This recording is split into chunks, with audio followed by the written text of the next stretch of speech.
जिस भूमि पर हम प्रयागराज की धरा पर बैठे हैं,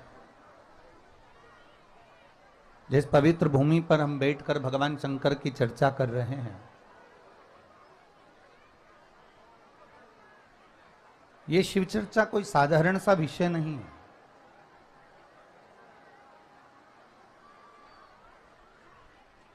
कल भी हमने कथा में कहा था कि जैसे पोलियो की 2 बूंद दवा हमें जीवन में कभी हाथ पैर से विकलांग नहीं होने देती। पोलियो की 2 बूंद दवा कल हमने कथा में कहा था कि वह हाथ पैर से विकलांग नहीं होने देती। उसी तरह भगवान शंकर की अगर 2 मिनट की भी शिव महापुराण की कथा मिल जाए तो वह हमारे दिल को, हमारे हृदय को कभी कमजोर नहीं होने देती। वो भगवान शंकर की ओर आसक्त बनाकर रखती है। बोल बम का नारा है, वो हमारे हृदय को मजबूती प्रदान करती है।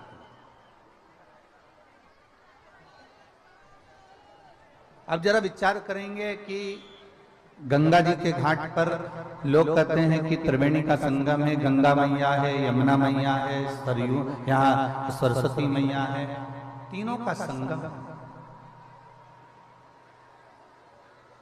पर शिव महापुराण की कथा कहती है कि यहाँ सबसे बड़ा यदि संगम देखा जाए तो गंगा, यमुना, सरस्वती से बड़ा संगम है यहाँ संतों का संगम, जहाँ संत, साधु, सन्यासी, तपस्वी, साधक, उपासक आज से नहीं, कहाँ सतयुग से त्रेता, त्रेता से द्वापर, द्वापर से कलयुग तक लगातार ये वो प्रयाग की भूमि है, ये वो पवित्र भूमि है त्रिवेणी संगम, जहाँ सतयुग से संत, साधु, सन्यासी, तपस्वी, साधक, उपासक यहाँ तप करते रहे हैं। और आज भी भगवान देवादिदेव महादेव की कृपा, भगवान शंकर की करुणा, भगवान देवादिदेव महादेव की कृपा ऐसी है कि आज भी भगवान शिव की कृपा से माघ महीने में और कुंभ के समय पर यहाँ प्रतिवर्ष भगवान शंकर की ऐसी कृपा होती है जिसमें भगवान देवादिदेव महादेव की करुणा से सारे संतों का दर्शन, भजन, कीर्तन और स्मरण और प्रवचन हम सबको प्राप्त होता है। और शंभो शरणे पड़ी मांगू घड़ी रे घड़ी, दुख हाटो दया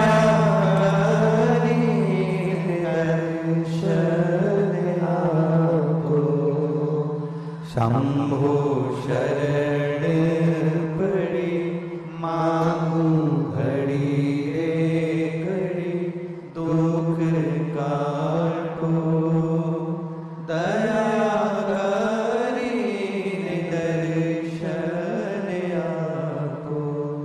शिव कृपा इस प्रयागराज की भूमि पर केवल आप और हम बैठकर तप नहीं कर रहे, आप सभी को ज्ञात होगा भगवान श्री हरि को, भगवान नारायण को अपना पति बनाने के लिए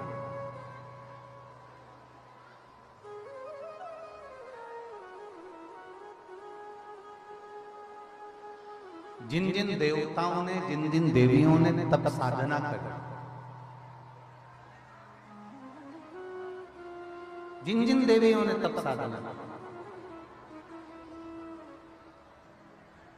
आपको क्या लग रहा है कि केवल आप ही हो जिन्होंने पूरी रात जलवृष्टि में भी यहां पर बैठे रहे?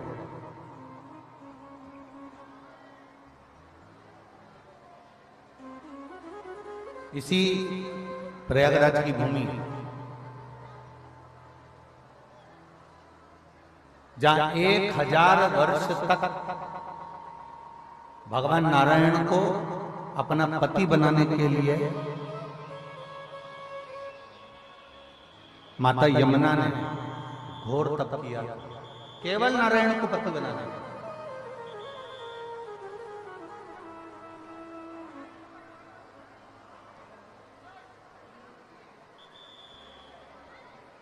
महाराज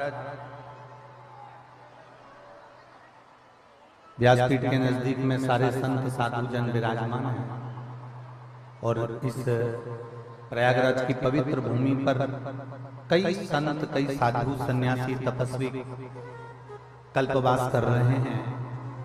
कई गृहस्थी भी यहाँ कल्पवास कर रहे हैं। आपके स्मरण में एक जगह होगी प्रयागराज की,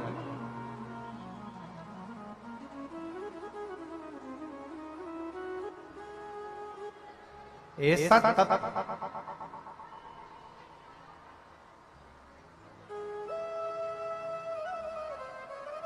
आप सभी के स्मरण में होगा जब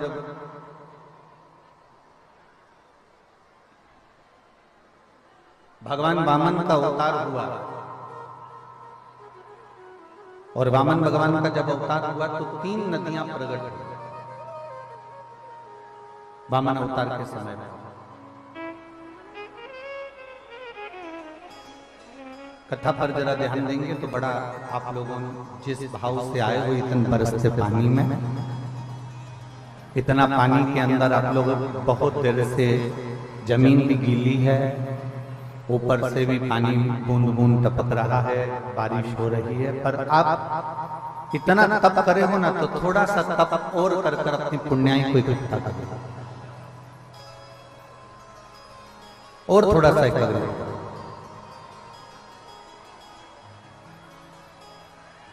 वामन भगवान के अवतार के समय पर 3 नदियां प्रकट हुई।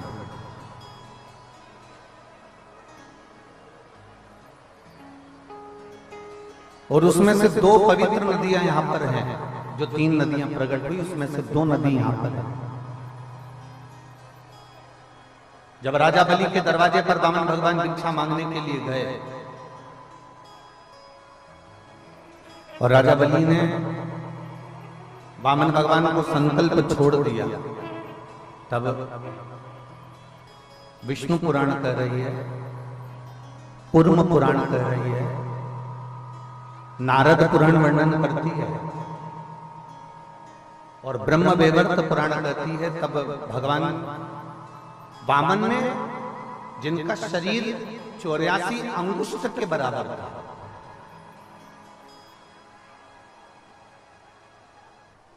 वामन भगवान का जो शरीर था वो 84 अंगुष्ठ के बराबर था। इसलिए आज भी मानव देह जो है ना वो 84 अंगूठे के बराबर है। आप अपने अंगूठे से जब पूरी मानव देह को अंगूठे से लेकर शिखा तक नापेंगे अपने शरीर को, तो ये 84 अंगुष्ठ के बराबर अपना शरीर निकलेगा। आप कितने बड़े, पर अपने हाथ की अगर अंगूठे से नापेंगे तो 84 अंगुष्ठ के बराबर ये शरीर अपना प्राप्त होगा। तो वामन भगवान 84 अंगुष्ठ का शरीर धारण कर कर, छोटा सा रूप धारण कर कर, एक हाथ में छत्र, एक हाथ में कमंडल, कुशा का आसन बाजू में, और भिक्षा लेने के लिए राजा बलि के दरवाजे पर खड़े हुए। राजन भिक्षाम दे, राजन भिक्षाम दे। बहुत छोटा सा रूप रखकर भिक्षा मांगने के लिए परमात्मा खड़े हैं।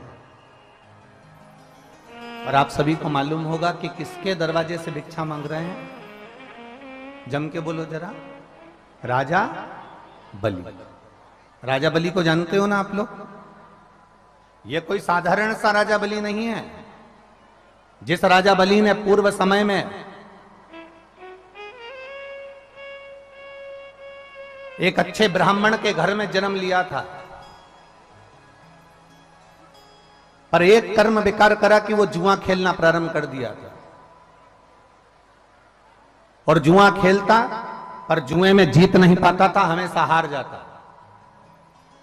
ऐसी कोई घड़ी इस राजा बलि के जीवन में नहीं आई जो पूर्व समय का इसका जन्म था। ब्राह्मण के घर में जन्म लेने के बाद जुआ खेलना, पर ऐसा कोई समय नहीं था जिस समय वो एक बार भी जीता हो।